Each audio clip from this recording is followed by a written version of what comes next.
Hello বন্ধুরা, আজকে ভাবলাম যে অনেকগুলো আইটেম করছি, তাহলে আপনাদের সাথে শেয়ার করি।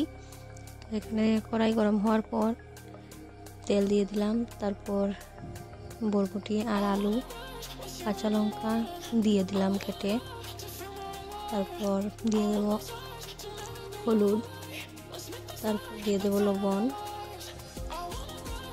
দিয়ে একটু নাড়াচাড়া করে ডেকে দেব।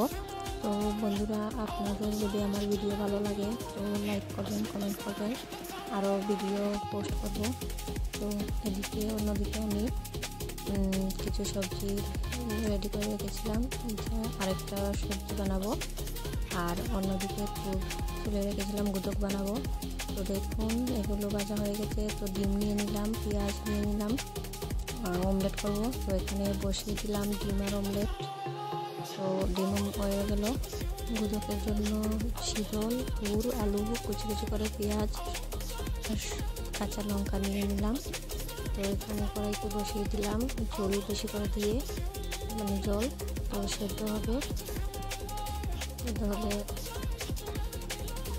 একটু লবণ দিয়ে দিলাম, দিয়ে ঢাকা দিয়ে দিলাম। এখানে চুলগুলো অনেকগুলো শুকিয়ে এসেছে।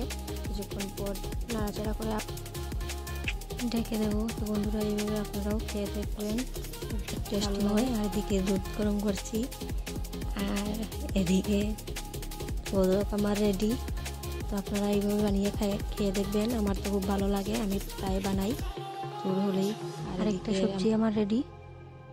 কড়াই গরম হওয়ার পর লঙ্কা আর শুকনো লঙ্কা আর তেজপাতা দিয়ে পাঁচফোড়ন দিয়ে একটু ভেজে নিলাম। তো ব্রাউন কালার আসার পর সব সবজি দিয়ে দিলাম। আর এখানে বরবটি, ঝিঙে, গাজর, আলু এগুলো দিয়ে সব মশলা দিয়ে একটা নিরামিষ সবজি রান্না করছি। তো এটা খুব টেস্টি হয়েছে, ঘিও দিয়েছি, আপনারা খেয়ে দেখুন।